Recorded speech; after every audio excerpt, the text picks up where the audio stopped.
আরে বেশিরভাগ মানুষই সোমবার শুক্রবার রাত্রিবেলা থেকেই চিন্তায় পড়ে যায় রে, কালকে তো নিরামিষ ডে, তো স্পেশাল কি নিরামিষ খাওয়া যায়।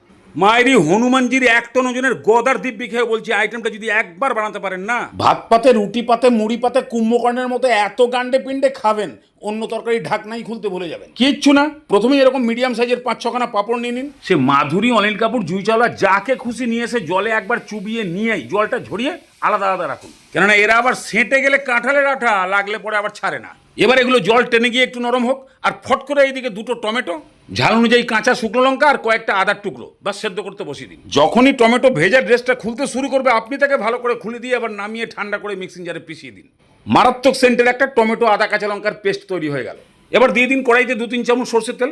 তেলটা গরম হয়ে গেলেই এলাচ, দারচিনি, লবঙ্গ আর সামান্য একটু জয়িত্রী একদম অল্প অল্প করে একটু ভেজে নিয়ে টমেটোর পেস্ট, একটু মিক্সি ধোয়া জল, এবার এর মধ্যে আন্দাজ করে নুন, 1/2 চামচ হলুদ, 1 চামচ জিরে গুঁড়ো, 1.5 চামচ ধনে গুঁড়ো আর অল্প করে একটু চিনি দিয়ে এবার মশলাটাকে কষান। আচ্ছা, মশলার গ্ল্যামার বাড়ানোর জন্য 1 চামচ মতো কাশ্মীরি লঙ্কার গুঁড়োও দিয়ে দিন। ভালো করে কষিয়ে মশলা থেকে যেন তেল ছেড়ে দেয় এরকমভাবে কষান। দেখে বুঝতে পারলেন? ঠিক এরকম টাইপের তেল ছেড়ে দিলেই 2টো সেদ্ধ করা আলুকে যেমন তেমন ভাবে ভেঙে দিয়ে দিন। এর সঙ্গে 200 গ্রাম পনিরকে একটু চুরচুর করে ভেঙে দিয়ে এবার ভালো করে এটাকে মেশাতে হবে। যখনই ভালো মতন মেশানো হয়ে যাবে, আলুগুলো একটু বড় থাকতে থাকতেই 2 হাতা মতন তুলে আলাদা করে রেখে দিন।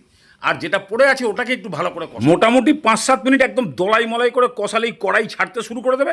এবারে নুন ঝাল মিষ্টির পরিমাণটা দেখে নিয়ে তারপরে তুলে ঠান্ডা করুন। এইবার দেখুন পাঁপড় আপনি যেইভাবে ঘাড় মটকাবেন নিচু হয়ে যাবে কিন্তু ভাঙবে না। পাঁপড়ের মাঝখানে এই যে পুরটা তৈরি করে ঠান্ডা করলেন ওটা খানিকটা দিন। এবার ওপর থেকে একটা ফোল্ড, নিচে থেকে তার উপরে একটা ফোল্ড, এবার 2 সাইডে সামান্য একটু জল লাগিয়ে ভালো করে ভাঁজ করে তার উপরে দিয়ে দিন। বাস রেডি হয়ে গেল পাঁপড়ের পকেট।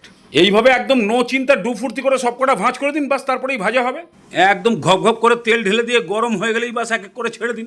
হ্যাঁ, প্রথম অবস্থায় ভাঁজের দিকটা তেলের দিকে থাকবে, এবার নিচের দিকটা 30 সেকেন্ড, তারপরে উল্টে দিয়ে আরেকবার 30 সেকেন্ড, বাস হয়ে গেল ভাজা। এবারে ভালো করে তেল ঝরিয়ে তুলে নিন।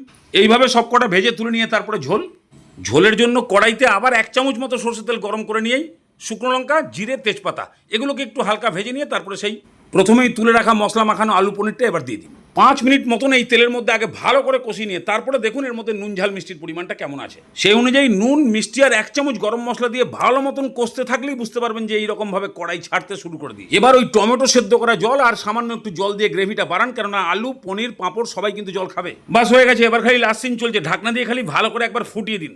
তারপরেই সেই পাঁপড়ের পকেট যাবে।